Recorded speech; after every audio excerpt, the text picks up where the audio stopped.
Okay, read the new hadith. Bismillah. Come closer.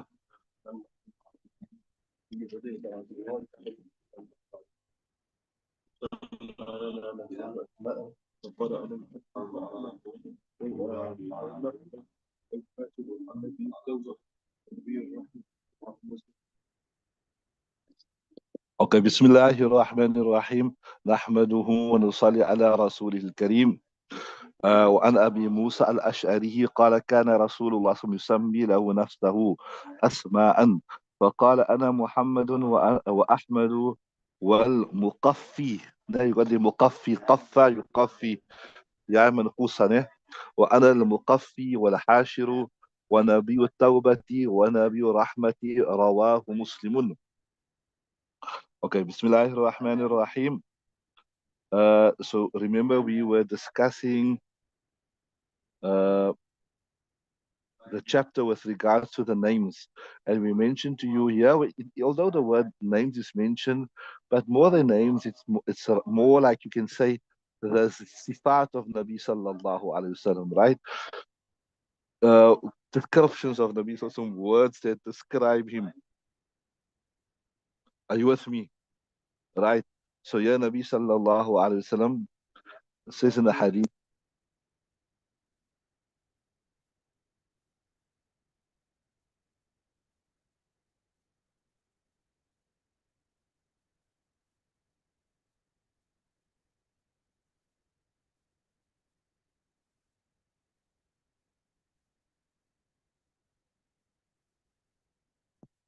So I was telling you, this more refers to sifat, descriptions of Nabi Sallallahu Alaihi Wasallam. Let's look at it firstly, right? The right and authority of Abu Musa al-Ashari said that Rasulullah Yusammi lana, he used to, Samma means to name. Or you can say he used to describe. Nice translation here is, sometimes you need to give a understood translation, not a literal translation.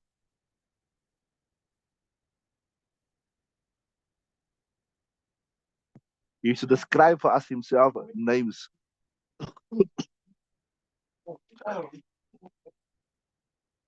They said, فَقَالَ أَنَا مُحَمَّدٌ, I am Muhammad. Now this year we discuss, in fact, I won't describe too much about this year. Why? Because there's another hadith here. It's going to explain to you exactly the connotation of this word, Muhammad. But for the time being, suffice to say, Muhammad means the one who is excessively praised. The one who is, so this Hammada yuhammidu, Muhammadun, Hammida yuhammadu Muhammadun, the one who is praised. Wa Ahmadu, af'al scale, the most praised one, like Akbar, wa Afdal, etc. The most praised. Wal Muqaffi, Qaffa yuqaffa, Qaffa yuqaffi, Fa'ala yufa'ilu scale, right there.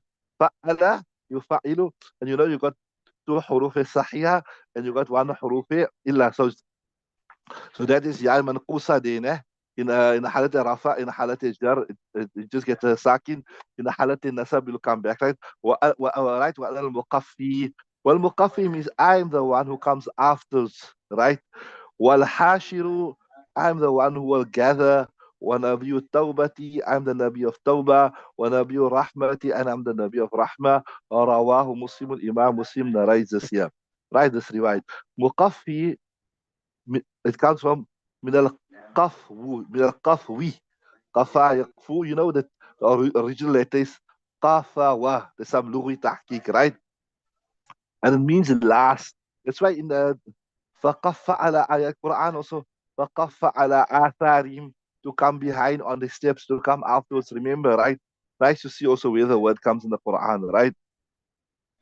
So, um, Muqaffi means the one who comes last, the one who comes right at the end. And this is similar to Khatamun Nabiyyin. Now, the interesting thing is, the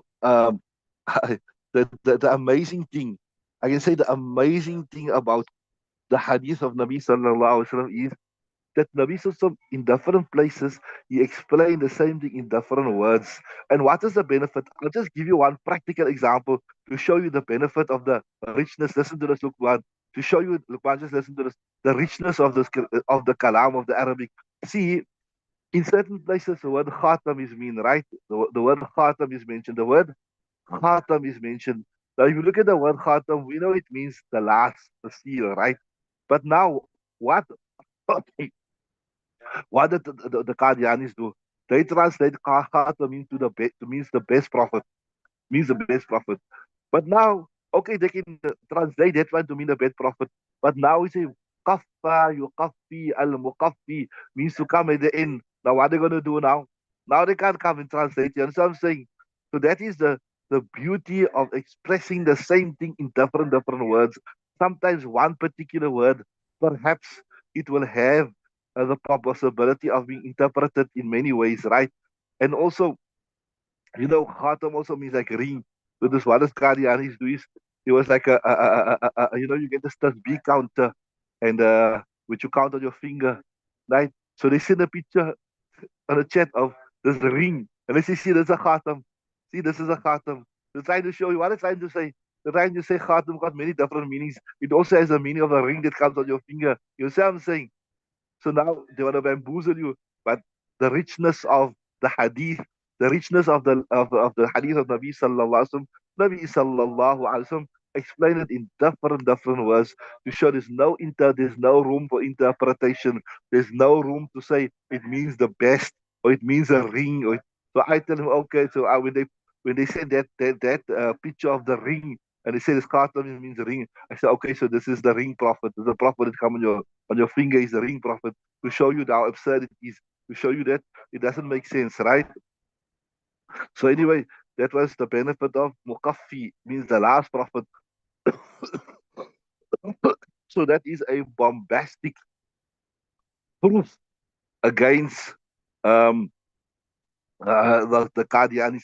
And not only the Qadianis, that is a bombastic proof against anybody who wants to take a chance to say that a Nabi will come after Nabi sallallahu alaihi wasallam. And then remember, I told you, I mentioned to you several times already. Look here, when we understand the Quran, we call ourselves Ahlus Sunnati wal Jama'ati. We are the people of the Sunnah and we are the people of the Jama'ah. What does it mean, people of Jama'ah? I did discuss this before you, but I should have tied it in here. I want to tie it into this example so you can pick this up. See, we are the people of the Sunnah. Obviously, it goes without saying we are the people of the Quran, because if you're not the Quran, you forget about being a deviant sect. You don't even call yourself a Muslim, right?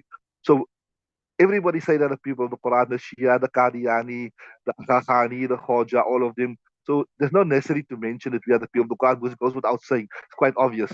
But yes, by saying we're the people of the Sunnah, now we're separating the deviant groups. Now we are. So that's much I explained to you before, but I'll show you now the new thing I want to tell you. So by saying Sunnah means we are saying we accept the Sunnah of Nabi Sallallahu. And here is where we really differentiate between we are the people of the Jama'ah. It means we accept the Sahaba's interpretation of the Sunnah. Another a classical example of it is like the Tarawih namaz.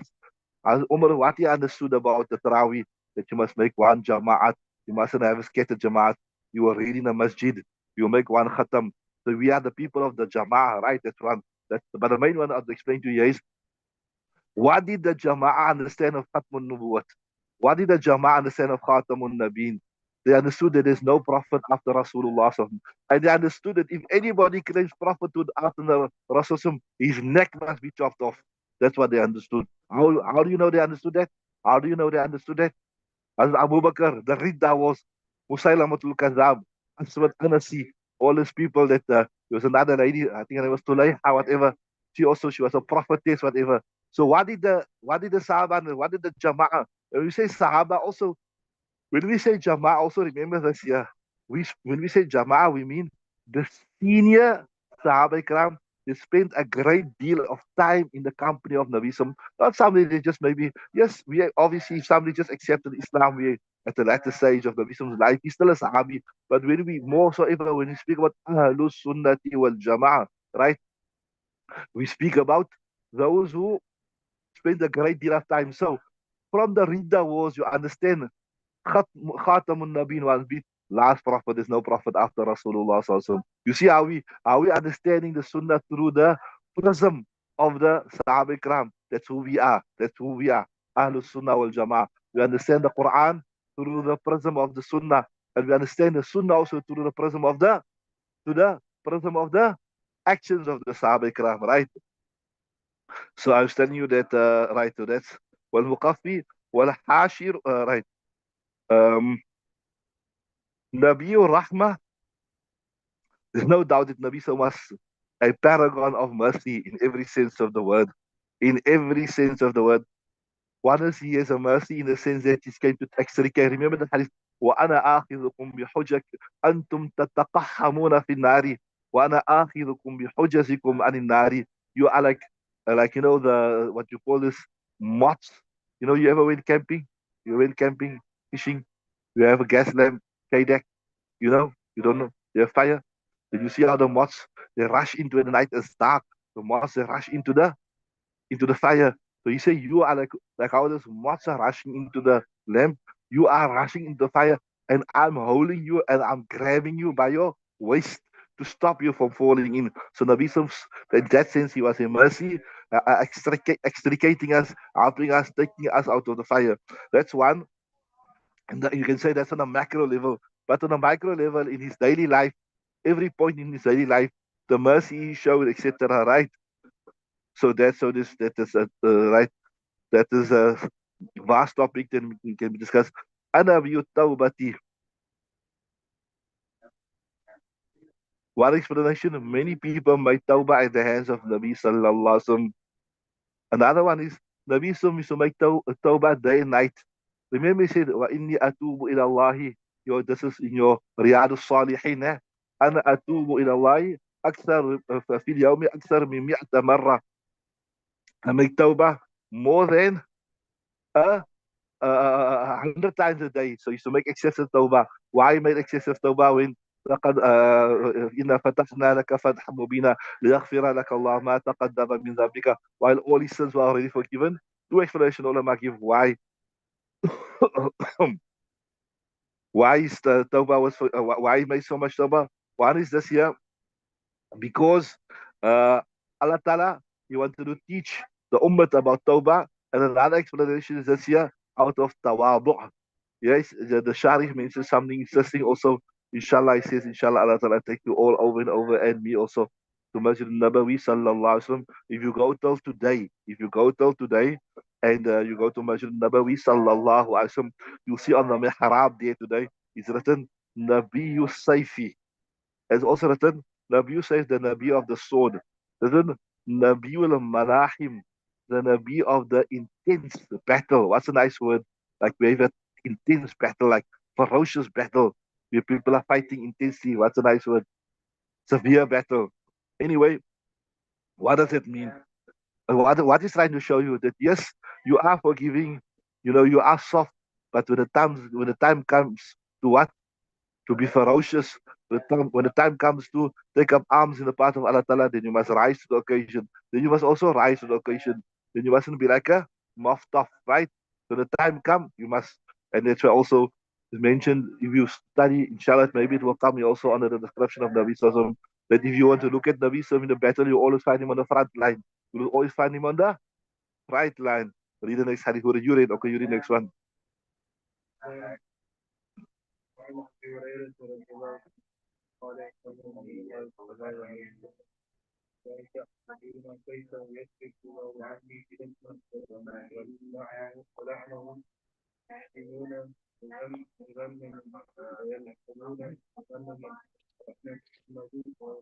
Yeah, I was telling you this about. See, Bismillah ar-Rahman ar-Rahim. وعن أبي هريرة narrating أثارت أبو هريرة يصير قال ألا تعجبون كيف يصرف الله عني شتم قريش. Are you not surprised كيف يصرف الله, how Allah Ta'ala turns away from me, right? شتم قريش, the verbal abuse of the Quraysh, right?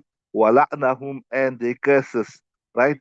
يشتمون يشتمون they verbally abuse me, مذمما, like saying I'm a person who is disgraced. ويلعنون مذمما, and they want to curse a disgraced person, but وأنا محمد صلى الله عليه وسلم.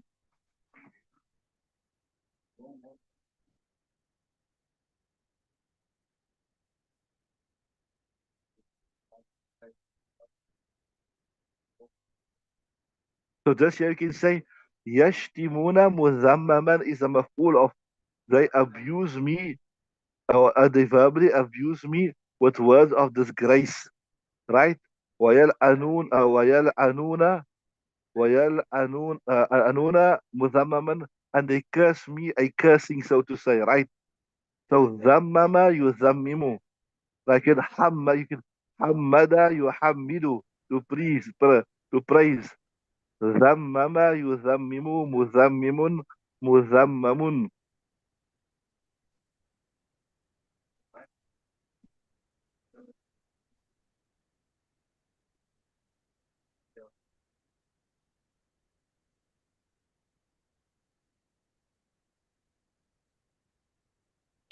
So obviously the Quraysh knew that Muhammad means one who is praised, and they knew that Muzammam means one who is disgraced, etc. So they tried to change Muhammad to Muzammam. Nabi Sallallahu Alaihi Wasallam saying, don't you see how Allah Ta'ala protects me? He keeps my name Muhammad and this people because I'm challenging their status quo. They want to worship idols, etc., etc. They want to do all funny things. So I'm challenging them. So Allah Ta'ala has changed my name to, Allah Ta'ala kept my name Muzammam, sorry, Muhammad, sorry. Allah Ta'ala kept my name Muhammad to repel the Muzammam, right? Okay, read the next one.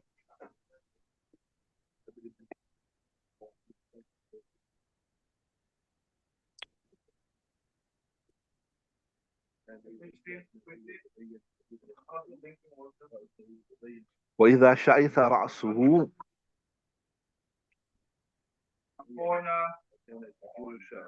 وكان كثير شعر, he was, so the ism is in Kana.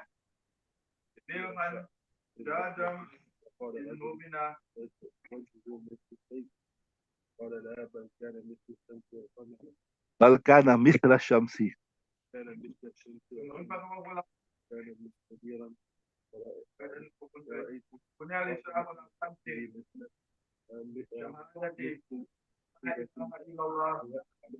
So you see, ورأيت الخاتم عند كتفه مثل.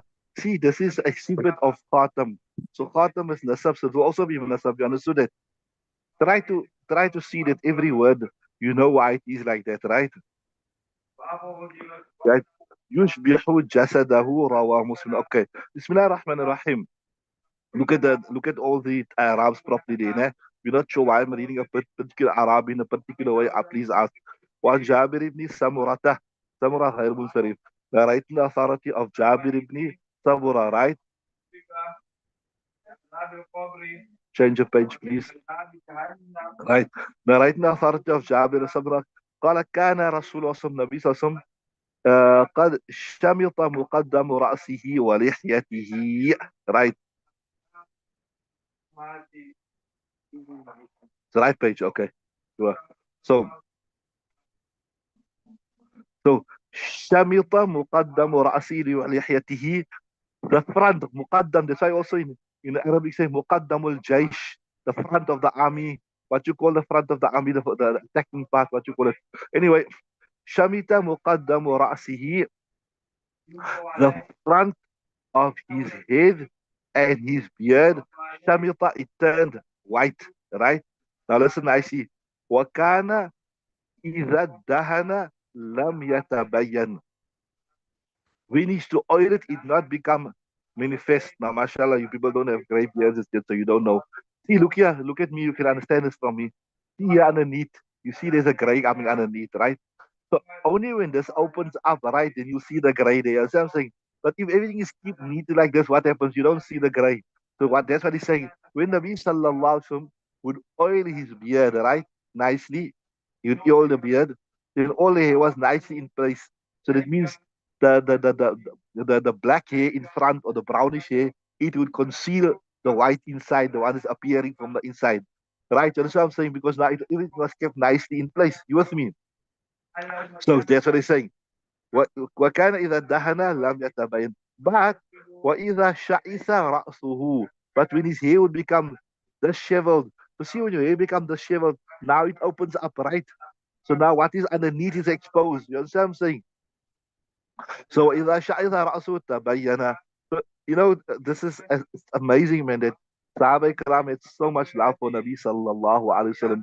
They would even take note of this minute details. They would take note of this minute details. That is why there's, there are books written. I promise you, there are books written, complete books, only about the hair of Rasulullah sallallahu alaihi wasallam.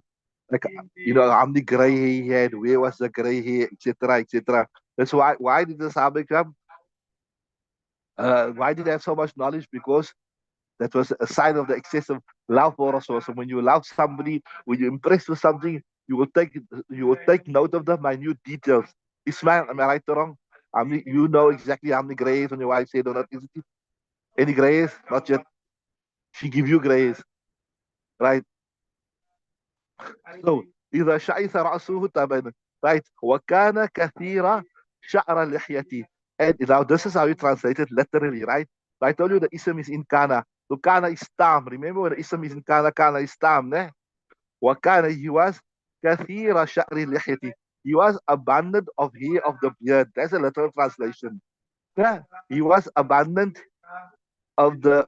Remember I told you before, you done this also in Durus part 3. That sometimes the mudaf ilay comes in the meaning of a sifat. It's called idafatu ila taqsis. Remember? Like if I tell you, I say, huwa nahiful jismi. He is literally translated, he is light of body. Right? He's light. What means he's got a light body? You say, huwa kabirul jismi. He is big of body, which means lahu jismun kabirun. Or laha, for her is jismun nahifun. She has a light body. So same thing here. This is called idafat with a taxis. So I told you, yeah, the ism is in kana, right? So he was light he was abundant of the hair of the beard. So what does it mean, Luqman? If he was abundant of the hair of the beard, he had a dense beard. From other hadith, inshallah, as we go through the sabak, we also do, you understand that Nabi sallallahu alaihi wasallam had a thick, what do you say, gunny.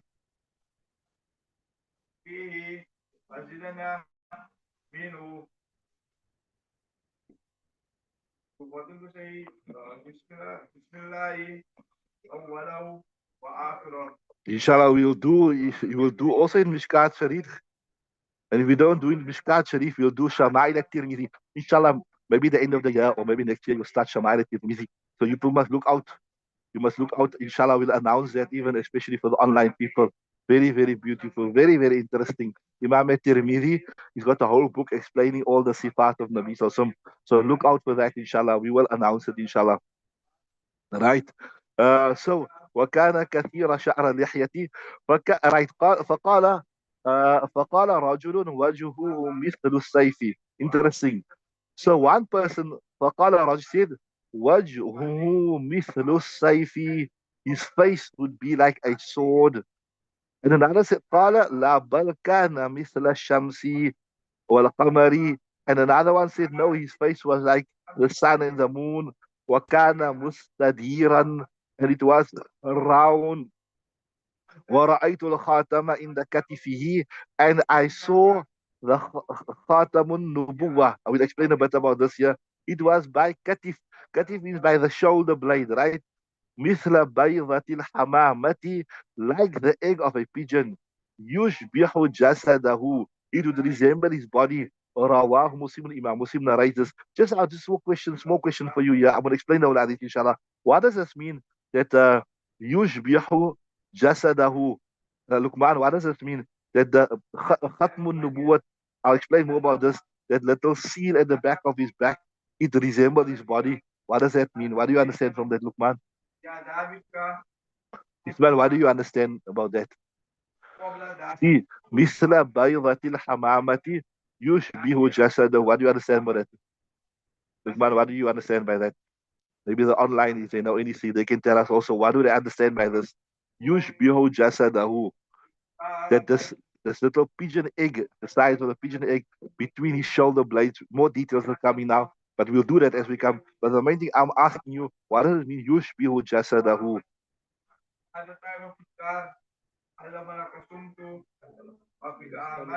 Huh? In his color, right? You're on the right track. What you saying? What he's saying is, see, first, this is what he's saying. First, they explain, okay, What he's saying is here, that look here, it was like a egg, like a pigeon egg. So now you will think maybe it looked like a real egg. You know what I'm saying? Like the texture of an egg or the color of an egg, etc. They say no, although it was the shape of the egg, but it was like a normal flesh. Like if the rest of his body, will do this inshallah. The rest of his body was is called maliha. If a person is too fair, also you look ugly. Like the people that come from the UK and those places where there's no sun, they look like they're pale. They look like they came out of the mortuary. Fair, fair. To be 100% fair without having any color, they also it looks like you came out of the mortuary, the morgue, right? So the reason was not like that. He was what called maliha. Maliha is fair with a tinge of redness in. A fair with a tinge of redness. We will do all of that at a later stage, inshallah. But what we're saying here is that like the complexion of the rest of his body, or like the skin texture of the rest of his body, etc., etc. That is how this little the well, you call it egg-like structure, but more detail will come on that. Anyway, coming here, he's saying Shamita. Shamita means to become white, right? Sha'itha. Sha'itha also translates as to become dry. So here I told you when your hair is dry, né? Then what happens? It scatters easily. But when it is put nice, when it's oiled nicely, it remains firm in place. When I was small, when I was younger, there was a big thing about gel amongst the boys. I don't know if they still put gel in there no more. It was a big thing, like, with teenage boys, they put their hair up in spikes, I guess, and they put gel. There was no young teenager boy except that he had gel in his room. He had to have, you remember, so he used to gel his hair up like that, like a peacock in his mate. So that is like to keep your hair into place. The same thing, the oil keeps your hair in proper place. So as I said, when it keeps it in place, right? So they need to look. So then the gray hair would not be exposed, right? So mithlu safety. Two reasons here why this particular Sahabi could be comparing Nabi Sallam to a sword. One is, we know a sword is normally shiny. Now, in Balagha, normally you see the Arabs, they speak a lot about the glint of the sword in the sun. When they speak about the glint means like the shine. When the sun shines, it gives onto the sword, they speak about in glowing terms about. So one is could be the shine, the luster on the face of Rasulullah sallallahu alaihi wasallam. That's one. Or it could be like it was Nabi Sallam had a longish face according to the Sahabi. Nabi Sallam had a longish face. Now, interesting. Before we proceed for more, you'll see when we're going to do a lot of detail about the physical features. So sometimes you see a particular Sahabi explaining something in a one way, another Sahabi explaining the exact same thing in a different way. The simple answer to all of this, a generic answer to this. I'll give you some example just to understand. So let's just sort this out once and for all, and you got it. One Sahabi is explaining, for example, here's an example. Then the Nabi's face was like long like a sword. Another Sahabi is explaining that his face was round like the sun. Another Sahabi is explaining that this Khatman Nubuwwat or Khatamun Nubuwwat was like the size of a pigeon egg. Another Sahabi explains like it was like an apple. The same thing when you look at it from different angles, it looks different. That's what I'm saying. So maybe your face, if I look you from the side, maybe it looks like a long face. But I look in front of you, it looks like a round face. That's what I'm saying. So each person described it like how he saw it, or maybe he just hit a quick glance or something like that. You understand what I'm saying? But nevertheless, we say yeah, Nabi Sallallahu was shiny, like the glint of a sword, and maybe it was long. So maybe if we say that the next Sahabi saying his face was round, that means yet the tashbih is only in the glint. You people done balagha. When you liken something to something, it doesn't mean it have to be the same in every way. Remember, I told you, Zaydun kal asadi. You know this in balagha, isn't it? Zayd is like a lion. So does that mean he's got a mane like a lion? He's got canine teeth like a lion? Does it mean his breath is like a lion? No, just the fact that he's brave like a lion is good enough to compare him to a lion. Eh? It's called adna mushabat. What's called adna mushabat? So same thing here. That if you said Nabi Sallam's face was like a sword, if it was shiny and bright like a sword, that's good enough for the comparison to hold true. Right?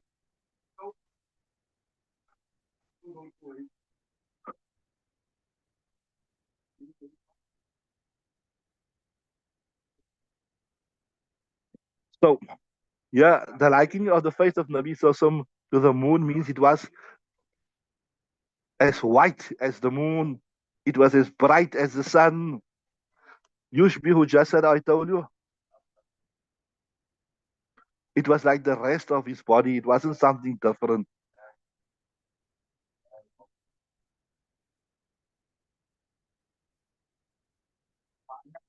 So interesting thing they mentioned here. See, they're saying, see, an Jabir ibn Samurata. He was a young Sahabi. What was he? He was a young Sahabi.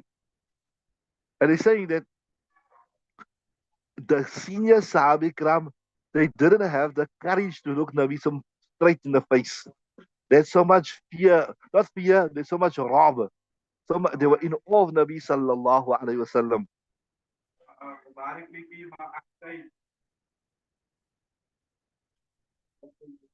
So yeah, it's just interesting thing here is Hazrat Amr ibn al-As, he says that on his deathbed, Hazrat Amr ibn al-As, he says that in my entire life, I didn't have the courage to look Nabi Sallallahu straight in his face. I was always in awe of Nabi Sallallahu Alaihi Wasallam. I wouldn't look him straight in his face. I was too overtaken by his grandeur and his splendor to stare to him. Maybe when he was looking away, I would steal a glance at him. I would steal a glance at him, right?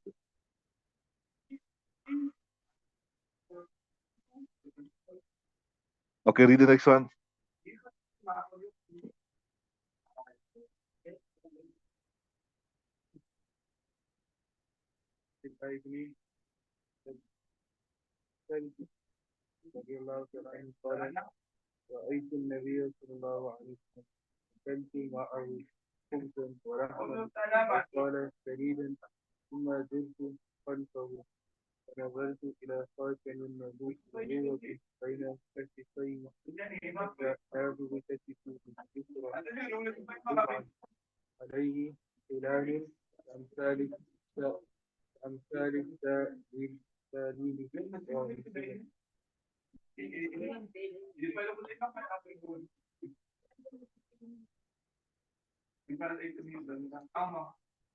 Okay, Bismillah ar-Rahman ar-Rahim.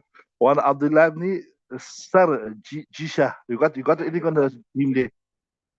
Sar Jishin. Okay. I know why they got Sar Jisha, yeah. Only thing I can think about what you got in your kitab. Why is it Khair Munsarif in my kitab? I'm not sure. But you got a kasra the scene. Okay, that makes sense. Huh? Okay. قال رأيت النبي صلى الله عليه وسلم أو أكلت معه خبزا ولحما أو قال ثريدا ثم درت خلفه فنظرت إلى خاتم النبوة بين كتفيه إن الناقض كتفي اليسرى جمعا عليه خيلان كأمثال ما تسمعش دي وغير كأمثال what you got there تعاليلي what you got تعاليلي okay بسم الله الرحمن الرحيم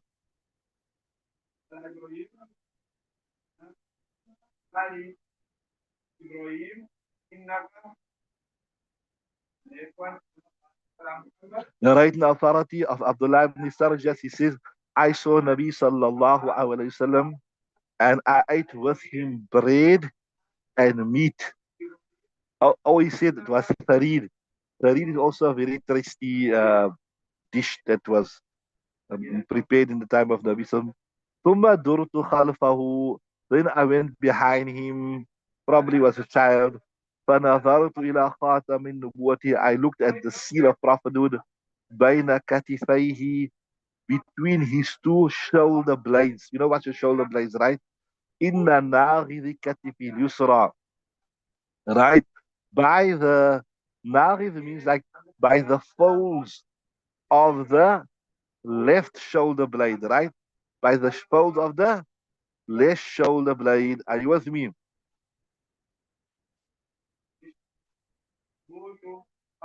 Right. Jum'an.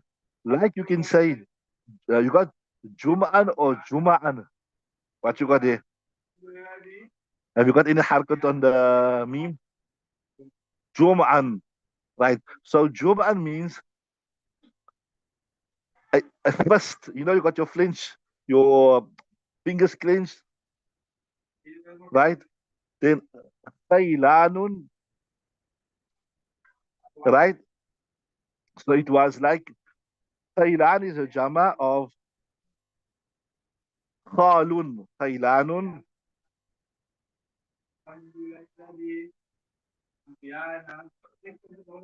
refer to like uh, um, a flat piece of flesh, right? كأمثال الثعاليل is a jama of ثعلول.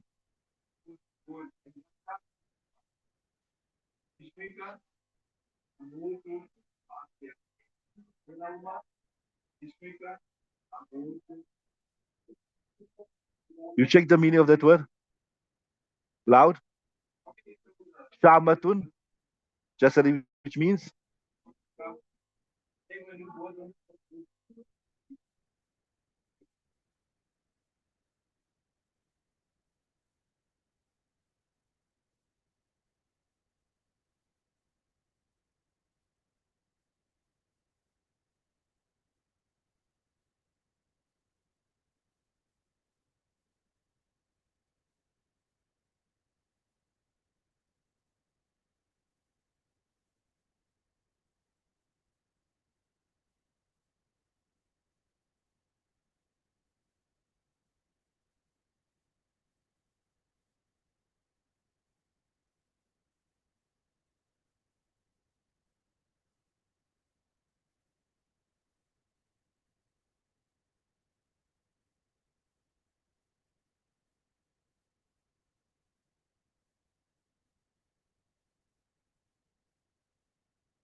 So it was like a moles or like little black dots on it. You understood it?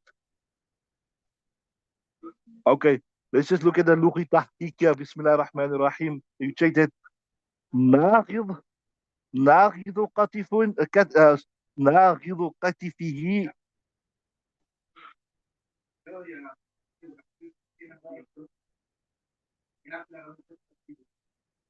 You see your shoulder blade there?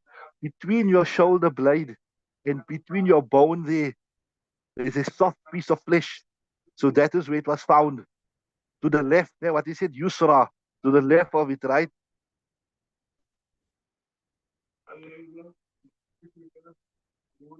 And this was more or less by the hard side. Jum'an, I told you, refer to like a fist, right? But here, it doesn't mean it was the size of a fist, because obviously, I mean, a fist is big. So there wasn't such a big lump of flesh there, but rather it was, like you can say, the shape of a fist. Like I told you, if you look at different Sahaba Ikram, they explain it in different ways. Certain Sahaba Ikram, when they saw it, to them it looked like an egg, or maybe it was a quick glance. Certain Sahaba Ikram, they saw it, and to them it looked like a fist, etc. So different Sahaba Ikram explain. So here the Sahabis explaining this Jum'an, likening to the shape of a fist.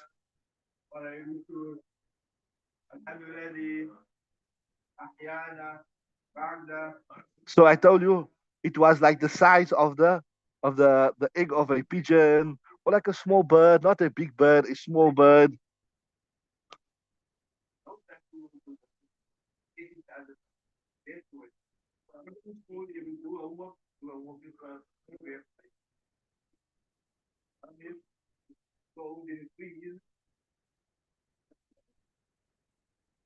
So sometimes I tell you some would just give a fleeting glance, a quick glance, whatever, and according to what they see, that is how they explain it to me. Khailanun, I tell you some of Khalin refer to like a small piece of flesh that has like bone, a mole, yeah, like a birthmark, right? And so ululun, what you got there for so ululun? Loud? a cluster, right?